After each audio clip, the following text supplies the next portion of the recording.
So this was the first episode that I had watched, and I knew that I was going to be in for a treat now. Yeah, when I heard about the Vedas containing ancient UFO technology, I knew that this was going to be fun. And I will say, this episode, probably more so than all of the 3 episodes I've researched so far. Yeah. I wound up in a much further place from where I started than I anticipated. You know, this one was just like, oh, it's probably just a misinterpretation of some, like, you know, Vedic script that's, you know, several thousand years old. That's fine.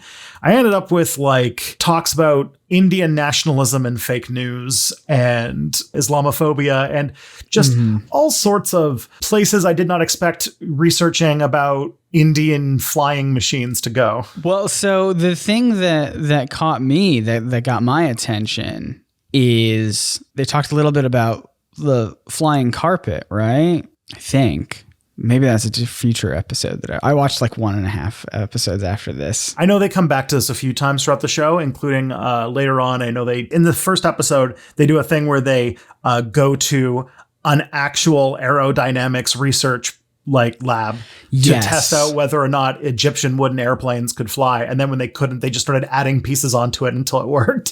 I loved that. It was like, boy, this doesn't work, but like, what if we made it work? Then I bet it would work, right? Yeah. And I was just thinking about like the people who like test prototype airplanes all day, just being like, wait, what's are you doing? It's the History Channel. Don't worry about it. Can I also say this is like the very first official episode past the pilot, right? Past the little special. Yes. Yeah. Yeah. So this does come up in the special, but this is the first one where they go into more detail in the actual episode than they do in like the pilot. So, because I found it fascinating because episode like 1, this episode is called The Evidence, or like it has like this big open sign that's like The Evidence. I'm like, if all the evidence is in this episode, then like what are the rest of the episodes about of this series? I know there is an episode at some point where they make a little Vimana out of tin or something to test it, because it's like, you know, it's History Channel, so they want to do something like Mythbusters or whatever, except it's like, but all the myths are true. Confirmed. So welcome to It's Probably Not Aliens. Yeah, welcome to the show. This is where we look at things from pseudo-archaeology and pseudo-history. Specifically, we're going through the History Channel epic Ancient Aliens and looking at different claims that they've made, which is basically the creme de la creme of the ancient astronaut theory group of people on the internet. Yes. And we're a couple episodes in. I'm learning a lot. My name is Scott Nicewander. I know nothing about this stuff. I am one half of this podcast, and I am the half that knows nothing. And I'm Tristan Johnson. I'm the half that decides to pull on strings until I've unraveled the whole sweater. And my life is made 10 minutes shorter as a result. But you better everyone else's lives because of it, because we get to learn about some fun history. We get to make content. Yeah, we do. Eventually, most precious of commodities in this universe. That's right. That's right. We make content, which is more valuable than anything, including the listener's time. Thank you, listener. This most precious thing that you're sacrificing to listen to us. Like maybe while you're listening to this episode, if you've got free hands, you can pull out a little book and do that thing where you put a box in for every week of your life that you have for an average lifespan, and just know that 1 hour or so of those boxes you spent listening to this. That sounds terrifying. I didn't know that's a thing. I don't like it. No, thank you. I don't want to check down until my inevitable demise. Unless we discover in a future episode of this podcast that aliens have invented technology that allows us to live forever. Is that around the corner? I don't know. But we're going to talk about flying machines today. Yeah. So here's the claim that came through in this most esteemed of television series. Mm-hmm. In the Sanskrit Vedas, which is a very, very, very important religious text in India, they're written in Sanskrit, a very ancient language. And essentially, this is some of the oldest holy scripture for Hindus. There are references to things called Vimanas. And according to Ancient Aliens, they're flying machines or chariots. and that there's references to entire battles in the sky. Then in the Vedas, ancient texts called the Vedas, we have blueprints, technical blueprints describing mercury-powered dynamos and flywheels that describe, possibly working anti-gravity was a word that was used to make these flying machines. So is it possible that aliens did it, or that the ancient Indians were able to build airplanes? This is tied into the Nazca Lines and some stuff about Egypt that we'll probably talk about, sort of the stuff that air travel existed in the far past, and we just don't realize it yet for reasons.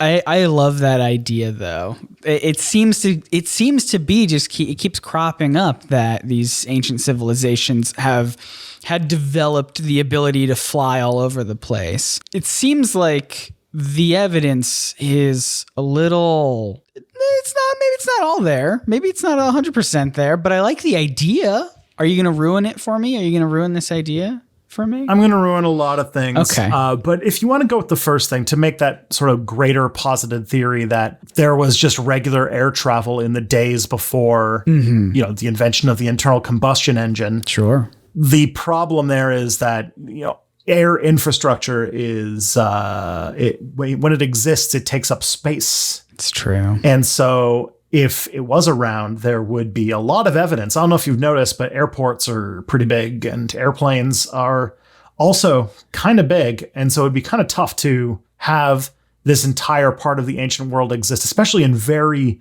heavily researched areas like ancient Egypt and ancient India, and then have no physical evidence that's left behind except for like one or two pieces of text. That's true. We've not really seen a lot of ancient ruins of those moving sidewalks that people get on at airports. So that's a pretty big tell for me that we don't have any evidence of that. Yeah, not to recycle a joke, but no evidence of the Cinnabons or anything. Yep. So pretty big hole in this theory already, it seems. But first, let's go back to an ancient language known as Sanskrit. It's actually like the mother of all sorts of languages. It's like one of the best preserved examples of like Indo-European language. That's sort of like this proto-language at the root of pretty much all of India's and all of Europe's languages. I love learning about languages. So enlighten me, please. Well, vimana is a word that shows up in the Vedas, and its literal translation means that it is something that has been measured. The earliest references to Vimanas are usually descriptions of palaces, using the word to sort of speak about how long they are, how big they are. Oh, I see.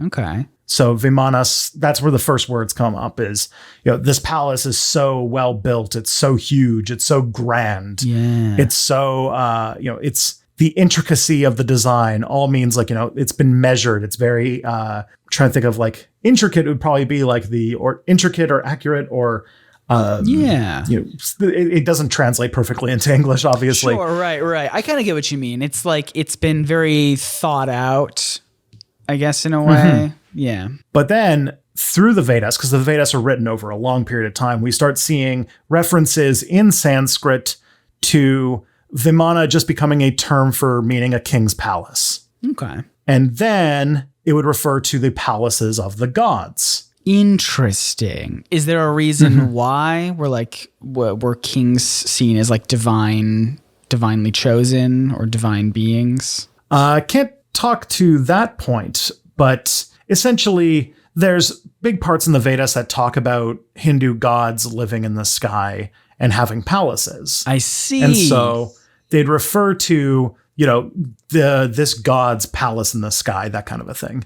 It's Vimana in the sky. Okay. So then I kind of feel like just taking it from that, you kind of see where people could get the idea that they are literal flying things. Yeah. It would be almost like if an ancient aliens person was studying, ancient England or English folk tales and said, well, the ancient English scripture says that at the top of the clouds, if you were to grow a proper beanstalk, lives some sort of large race of giants that had their homes above the clouds.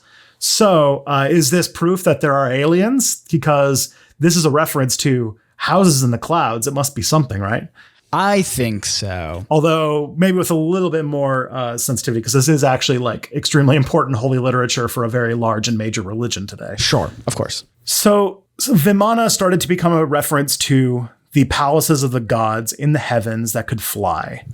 As we look into it, it turns out that the Vimanas of the gods were like huge palaces with terraces and golden staircases. Show offs. Like in some ways, the messaging gets things like, is this a flying fortress or is this a flying palace? Is this a, comment on how beautiful its workings are? Those kinds of things. But one of the things that does stick out is that typically flying machines don't have like arboreums or gardens or staircases or things like that. It almost kind of sounds like that Studio Ghibli film, Castle in the Sky, with all this big, beautiful, lush garden sky place. So that's what I'm imagining. I would not be surprised if there was some inspiration, but I can't confirm that. So that's what I'm just going to imagine that, because it's a beautiful movie. Yeah. Well, because the palaces of the gods flew, the word then started to become a reference for things that fly. Makes sense. And then in the Vedas, they have stories about, great kings or gods that had like flying chariots and things like that.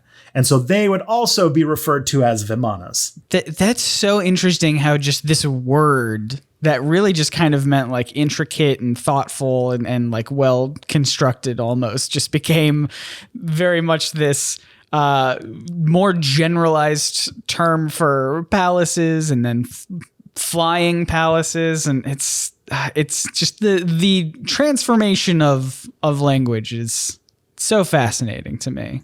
When you're dealing with texts that could be like up to 3,500 years old, you can actually see the language change over time. And Sanskrit is a very well-studied language. And so we can see like, just like people who study any language, you can see like how words change definition over time. We can see sort of the pathways that led from one definition to another definition. But what if we ignored those pathways and just assumed that it was always talking about flying alien machines? It'd be interesting. It would be interesting. It'd be a fun way to look at that. It'd be interesting. That's all I'm saying. So this is like a sort of philology lesson going through the history of the Sanskrit language. But going into the Vedas in specific, Vimana became a word for a palace, then a palace of the god. And usually a flying thing. But in the earlier texts of the Vedas, Vimanas aren't even mentioned. Interesting. Yeah, and when they are finally mentioned, it usually includes them having wheels or being drawn by horses, i.e. the whole flying carriage thing. Oh, I see. What they don't reference is a dynamo mercury anti-gravity machine. So how did people think of that then? Oh, we'll get there. Okay. All right. A little teaser. So these chariots were, kind of like the chariot of, say, I'm blanking right now on like the Greek god of the sun. It was like Helios. Yeah, so the Greek god of the sun has a chariot that's pulled by flying horses, right? Is this the term? Is this where the name of the book Chariots of the Gods comes from? Possibly. That actually wouldn't be a surprise to me. I'd have to check that out. But this is definitely one of the topics that gets breached in Chariots of the Gods. Well, there you go. And also another example, so being pulled by horses, there's also a Vimana that's pulled by geese. So I love that. That's so fun. But not one mention of flywheels or mercury vortex machines. No. Well, what are the geese made of? Well, I mean, they could be made of mercury, I suppose. See? Don't shut down that imagination. Keep it going. It is a liquid, and liquids can go into any shape. That's true.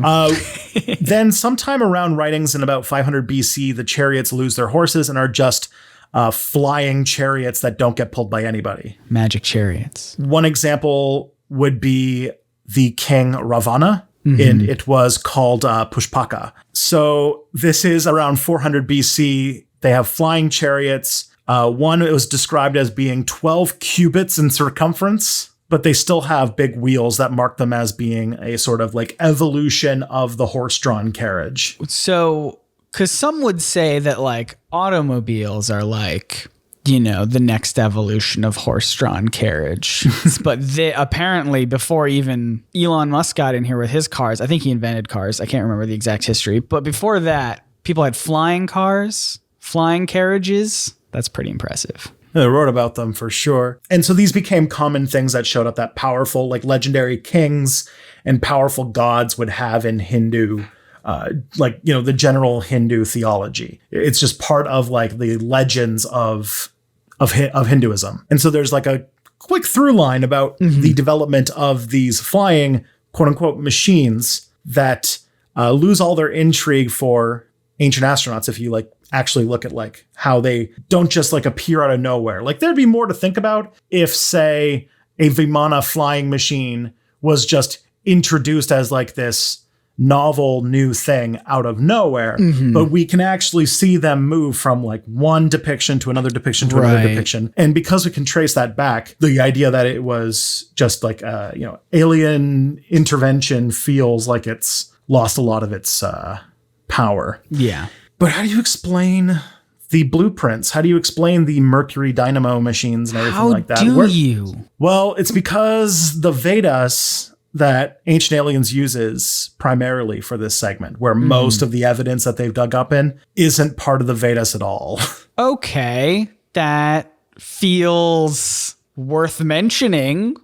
Yeah. How did that happen? They threw it in. Yeah. They threw it in with all of the other Vedas, and the other Vedas being, you know, very old documents. From 1400 to 2000 years old or 2500 years old. But there are, just like with books of the Bible, multiple hoax Vedas that have shown up throughout history. They're not canon. No.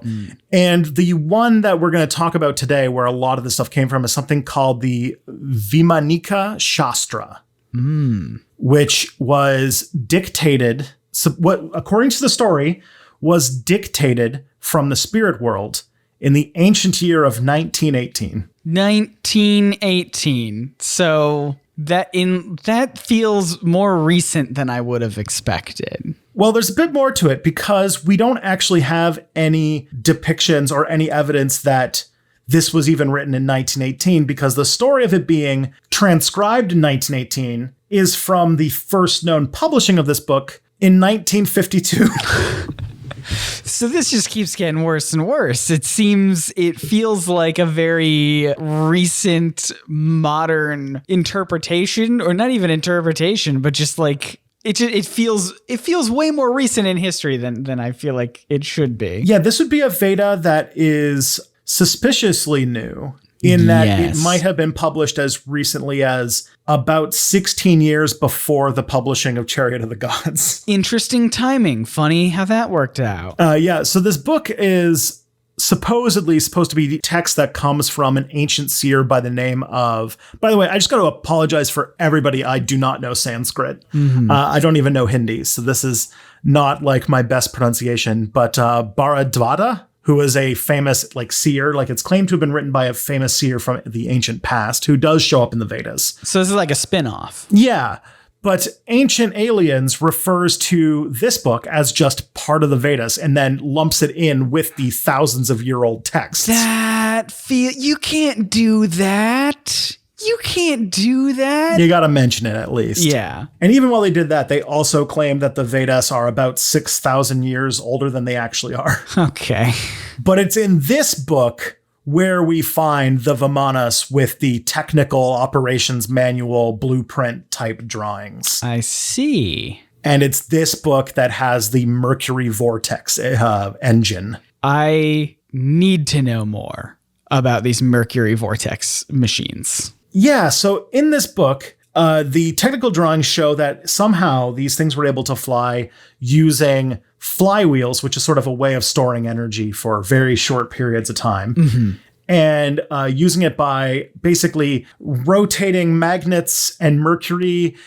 Some of it feels like a perpetual motion machine type thing. But essentially, magnets and mercury happen and somehow lift is generated, which is interesting. Sure. I love when science is like, I don't know, somehow this is how it happens. Yeah, the biggest mistake that the Vimanika Shastra could have made is that in writing it, they actually put in blueprints, because blueprints you can analyze and you can make factual claims about. That's a really good point, because then you could just look at it and go, well, what if we build this? And if it works, then awesome. And if it doesn't work, then maybe it's a little baloney. Mm-hmm. So engineers have taken looks at it over the years, and the general consensus seems to be that it would be hilariously, the only way I can see it described as hilariously impossible that these things would ever be considered flying machines. One study in 1974 that had a bunch of like aeronautics engineers look at the blueprints to say what they would say. We got a wonderful quote here. As thoroughly as been written, the committee just as thoroughly dismantled the study in an essay called A Critical Work on the Work of the Vimanika Shastra. They questioned whether the author, whoever that may have been, had any grasp of basic physics, chemistry, and electricity, not to mention the disciplines of aeronautics, aerodynamics, aeronautical structures, propulsive devices, materials, or even metallurgy. Their conclusion was that, quote, none of the planes has properties or capabilities of being flown.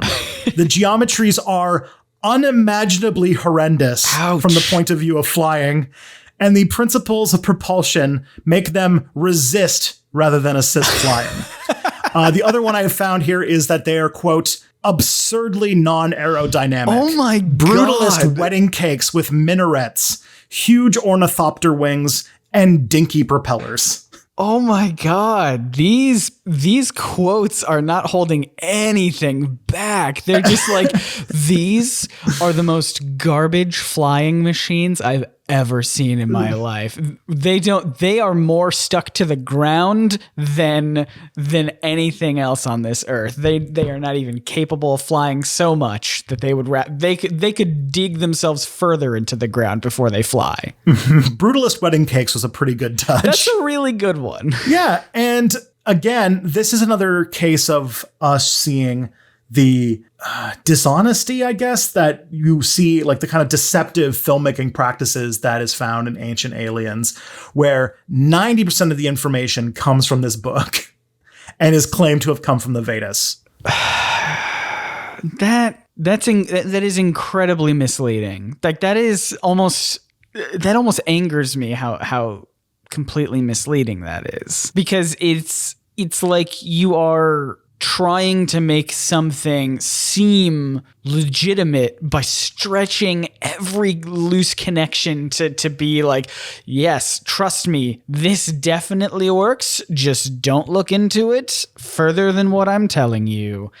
And it's just so flimsy. Yeah, and here's the thing. Here's like the part where I get like this is intentionally dishonest stuff, because this happens a lot. And if you are wanting to take away a lesson about how to find out when someone is trying to not so much shoot straight with you in, say, a documentary, what they'll do is they'll talk about something as if it was true for a good amount of time, and then at the very end be like, oh, but actually it doesn't work. Because what they'll do is they'll throw that in at the end. But then, a year later, when you've lost some of the details of it, you'll remember the 10 minutes they dedicated to how cool the flying machines were, and you'll completely forget that they just said at the very end, oh, by the way, none of this was anything worth your time. And that's and I mentioned this last time too in the previous episode, but like the special that kind of started off Ancient Aliens at least had some voices on there to lend a more credible and I guess like historic viewpoint, rather than, talking about aliens and trying to make these theories fit with ancient alien theories. And it just feels like the show moving forward. And again, as of this point, I've only ever seen like 1.5 additional episodes, but it seems like they've fully gotten rid of those voices for the most part and are just now focusing solely on the people who are pushing forward these theories of it's definitely aliens.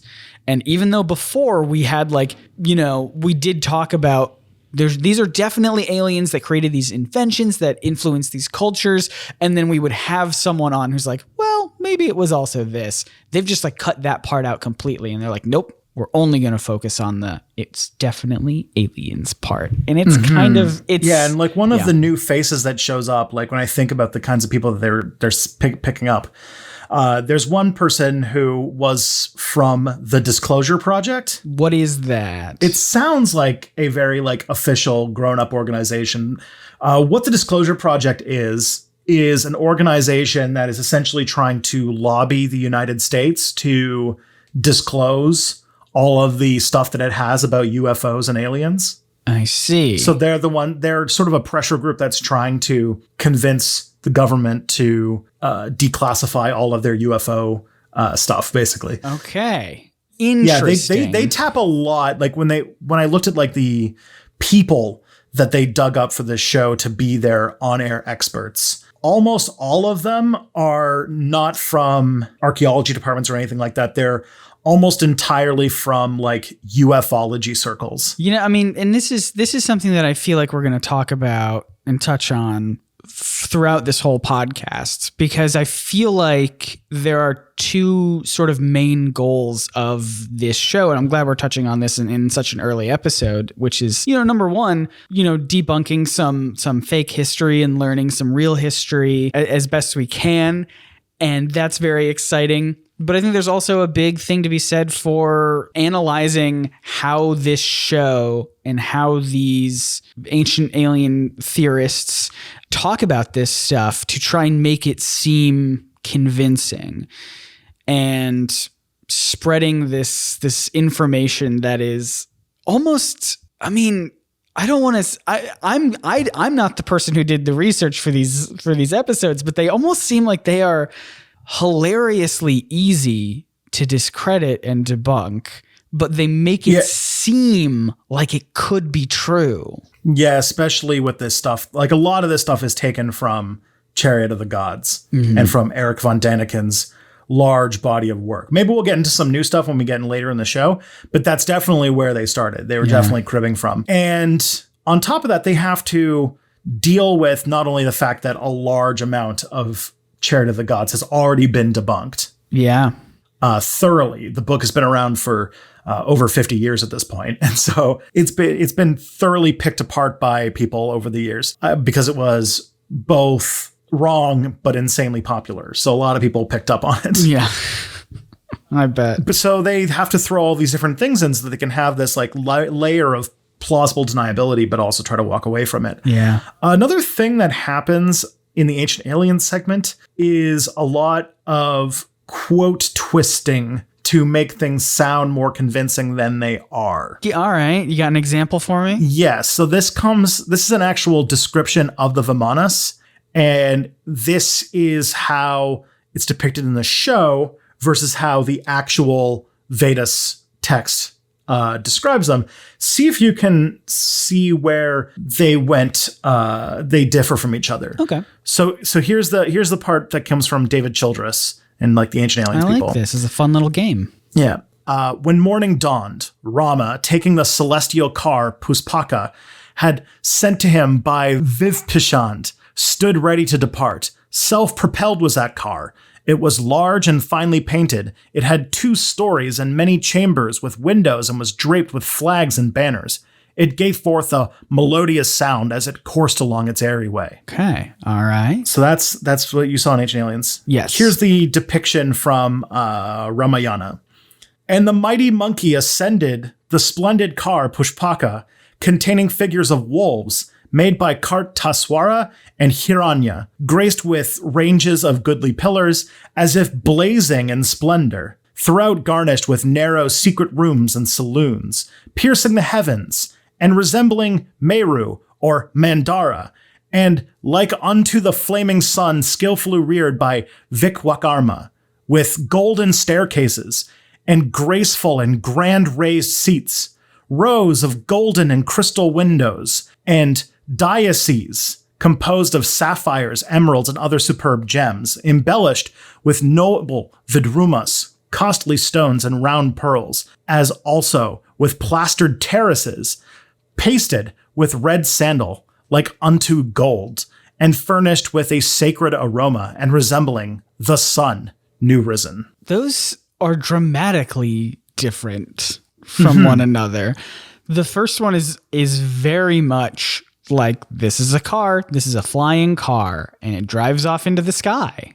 And the second one is just like, here's this beautiful, intricate thing that I'm describing, the end. Yeah. Other parts, it also describes this vehicle or this car or whatever you want to describe it as being filled with fruit trees and drawn by geese.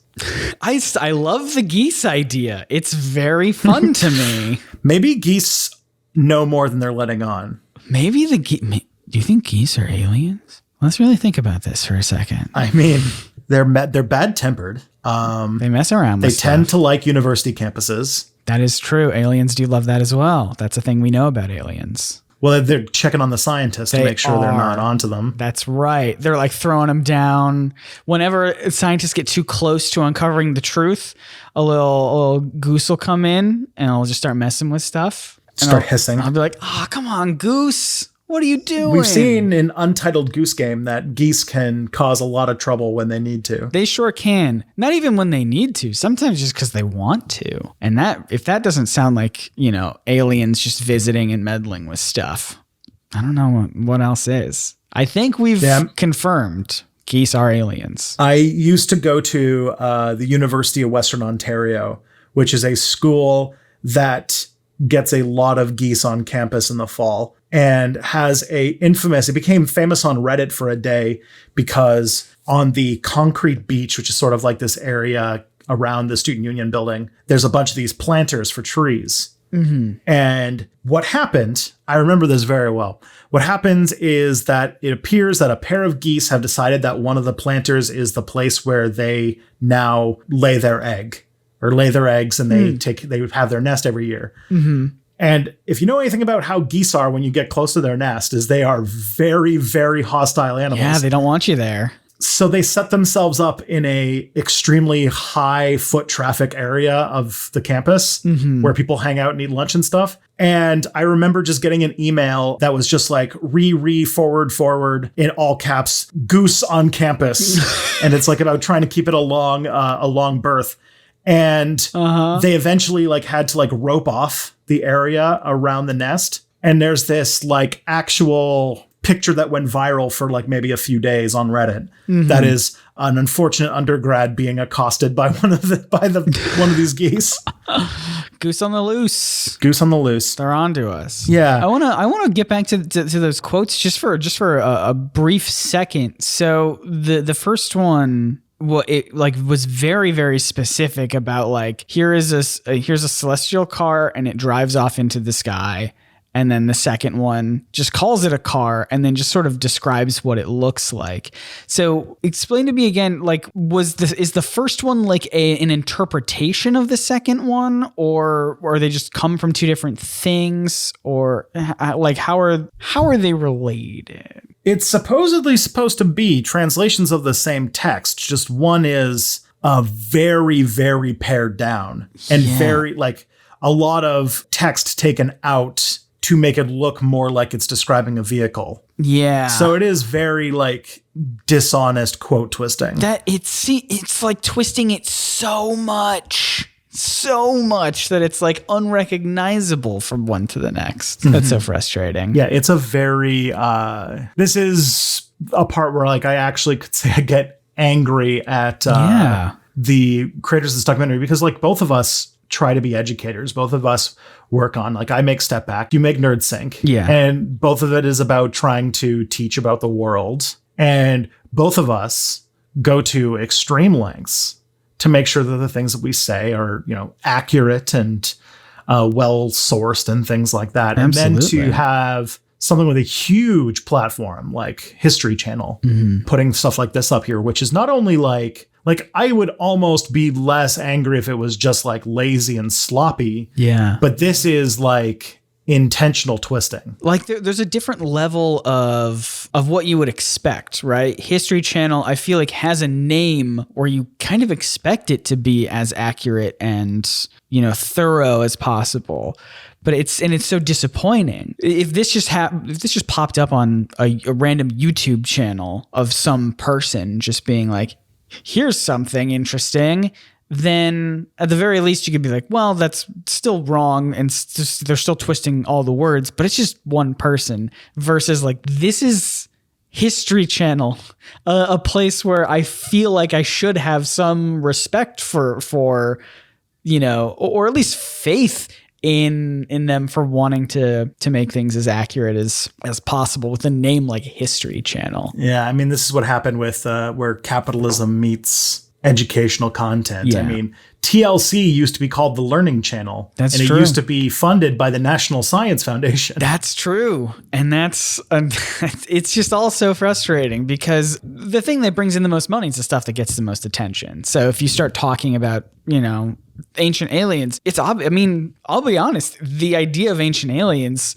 is a very fascinating, it hooks you in. It's a subject matter that really makes you go, huh, what's that about? To the point where we're doing a podcast about it.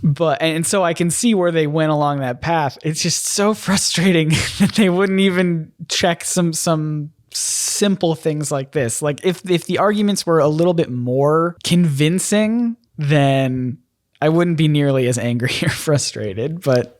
Or just when I think about how much money went into developing the series and, advertising it, and like all the money that goes into making something like this, it's just like, wow, that was a lot of money to miseducate people.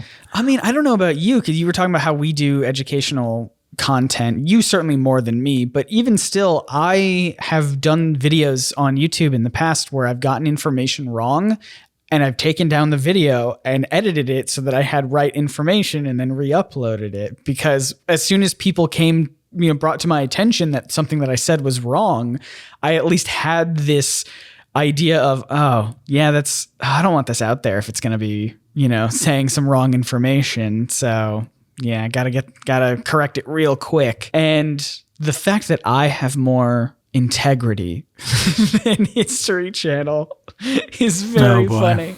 That's the real takeaway. Scott Nicewander is better than History Channel. That's what this podcast is about. That's the new title.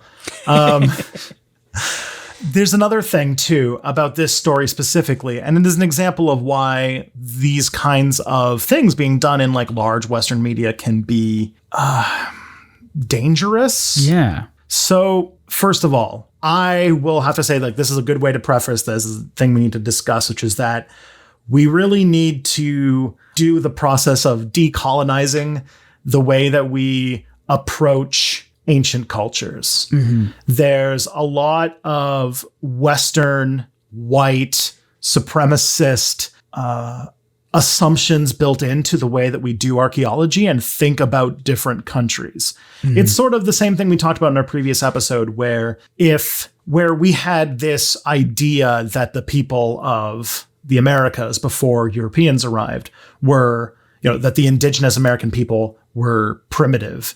And it was mostly not because they did not have the same level of technological development, but because they had grown in a completely different area. They had developed in very different ways, and ways that we might not have recognized. Europeans back then were judging based on how similar they were to themselves, being like, well, we have this technology and we do things this way, and if they don't do it that way, then that must mean that they aren't as advanced as we are, but they're just doing things in a different, also advanced way. Mm-hmm. Yeah. And so it's really important when talking about the developments by ancient Indian people, and this time I'm talking about people in India, that people on the Indian subcontinent have made huge contributions to our understanding of the world. Things like the number zero and all of the philosophical work done by Hindu philosophers and mathematicians. Absolutely. India is the birthplace of surgery, and some of the most advanced medicines come out of ancient Indian medicinal practices, which were then studied and copied by people in the Middle East throughout the Islamic Empire, and eventually made its way to Europe, like in the Renaissance and such. Yeah. So there's no question that there is some significant amounts of things that India has contributed to the world when it comes to technology and science. And when it comes to the complicated history of the fact that India was colonized by Britain and Portugal, and it has, a very long, tenuous history with different groups of invaders and things over the years, that in order to rebuild a sort of sense of anti-colonial nationalism, to build a sense of Indianness, which really didn't exist before Britain conquered it, because it was a bunch of different countries, right? It would be like making a European nationalism or something like that. Right. So sometimes in cases of nationalism, when trying to build a national identity, the past is one of the places people dig, and pseudo-history and pseudo-archaeology often becomes one of the things that's used to promote the greatness of one's nation. Like a lot of the cases of famous archaeological hoaxes and things like that is meant to try and build some sort of national identity. One example is there was a really famous hoax in Japan of them trying to essentially find an older relic of ancient Japanese history in order to build a narrative that Japan developed a whole bunch of cultural stuff independently and didn't get stuff from China, or that they influenced China, not the other way around, that kind of thing. Right. And there has been a systematic, disregard for the contributions made by Indian people, but there's been a bit of an overcorrection in trying to latch on to things like this narrative around Vimanas and flying machines and mercury vortexes and stuff like that, and using it as a way to advance a narrative about an India. And specifically when talking about the Vedas, is trying to also make the claim that essentially trying to build a Hindu supremacist idea of India, when India is a country with many, many, many religions. And there is a movement going on in India that has to deal with Hindu supremacists and Hindu nationalism, including the current Prime Minister of India, who has stated that he believes in these flying machines. Oh, no. Yeah, Narendra Modi, the Prime Minister of India, who is part of the BJP, which is a far-right Hindu nationalist party, is a believer in this. And part of building a Hindu nationalism has a lot to do with otherizing and oppressing India's large Muslim population. And so a lot of Hindu nationalism is tied in with Islamophobia in India. Well, that's no good. Don't like that. Yeah, this took a real turn. Yeah, don't like that at all. Remember when we were talking about geese? That was fun. Yeah.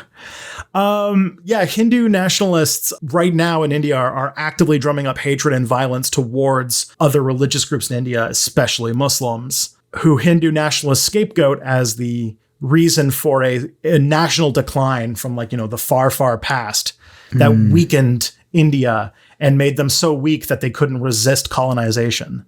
And like here, India's got a big problem with things like fake news and conspiracy theories. I thought we were done with fake news. Nope. And they have they have television news programs that spread right-wing conspiracy theories and all these kinds of things. It's a whole ecosystem. And this, while not a large part, is being used to contribute to this story that, Hindus are somehow had this highly, highly advanced society, to science fiction levels of advanced society. And that if it wasn't for the Muslims who invaded, we would have been able to repel the colonizers, and India would be this thing to this, global superpower today. And it's it's not real. It's used to try to demonize Muslims. And at the same time, I think that by doing this, you're then again glossing over the actual amazing developments by the Indian people and the amazing things that India has done since it became independent to become the, mighty country it is today. Yeah. I mean, it sounds like, is this belief in this grand, technically advanced, way more technically advanced past than our current present, is that a new belief that they've latched onto? It feels like it would be, considering you had said that the text for the Vimanas only was written about in the 50s. Yeah, in Hindu nationalism, in many ways, it has sort of embers in the resistance to British colonization, as a lot of, anti-colonial nationalism movements come. But then when India got independence, it also became associated with like their kind of ongoing tight relations with Pakistan, which is a primarily Muslim country. Right. And so Hindus living in Pakistan and Muslims living in India have had, there's been wars and things like that. And right now they're sort of in a precarious position because both Pakistan and India are nuclear armed countries that are both very preoccupied with trying to prepare themselves for what they think is an inevitable war between the two of them, at least when you talk to nationalists. Right. I don't know. I feels like I'm trying to digress because I don't really know how prevalent this is within Hindu nationalism. I don't even know how much of this narrative is with Modi, but Modi at least has expressed that he believes in the flying machines, which has some worrisome stuff. And by validating it with something like putting on the History Channel, you are, in a small way, admittedly, feeding into it. And if there's one thing that I think all of us can begrudgingly admit to, which is that if something is wrong, but it fits a thing that we really want to believe in, we're very willing to put our faculties, our critical faculties aside in order to buy into it. And I think that that's a thing that happens in a lot of different cases. That's what I was trying to get at. It was exactly what you hit on. Even though when you, as you've expertly done in this, another riveting episode of this podcast, have really picked apart all of the details and intricacies of this theory, of this idea, and shown just how flimsy a lot of the evidence really is. It's so much easier to look beyond that and look the other way and say, well, I don't know, I believe it because it supports the thing that I already believe in. And that is good for me personally on a personal level. So yeah, I think that is not a great mentality. So it does mean that when you are watching something or reading about something where you are very invested in it being true, or if it is saying things that is validating a worldview you have, that's almost when you need to be more critical. Yes. Like you're going to have more of your on guard thing when you are watching something that you disagree with. Mm-hmm. But when you're watching somebody you do agree with, that's the time. It's almost like one of the things you learn when you become a researcher regularly is that the things that you need to look up are the things that you feel like you know the answer to already. Oh my gosh. That's the time when you most likely need to be looking it up. Can I give you a not at all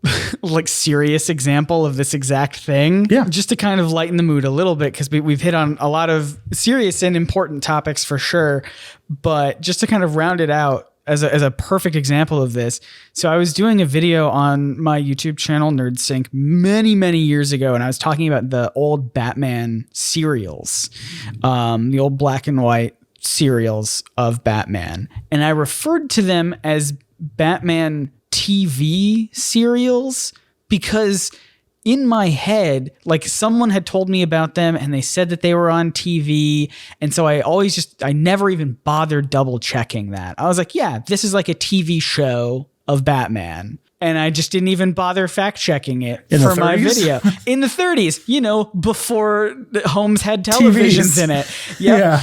Yeah. And I didn't even, that never crossed my mind until I got a lot of comments about it. And I had issued, and as I said, I had this series in the past where I would go over people's comments and talk about all the stuff that I got wrong. And that was definitely one of them. I was like, whoops. I think that actually sparked me doing that. It sparked the idea of me issuing corrections on videos because I was like, wow, this is such a big giant thing that I got wrong because I just instinctively thought I was right and I never even bothered to check. And I think that feeds into, that's just a very silly example of what you were talking about, being a little bit more critical. Down to the movie theater to see them, right? Yeah, they were movies. They were movie serials. You had to go and watch them as they came out. They were not on TV because TVs were not commercially available at the time. So there you go. So I think that if this one, we've learned a lot about. I mean, we had a little bit of fun talking about the weird places that ancient aliens went to make this Vimana story, but also a lot about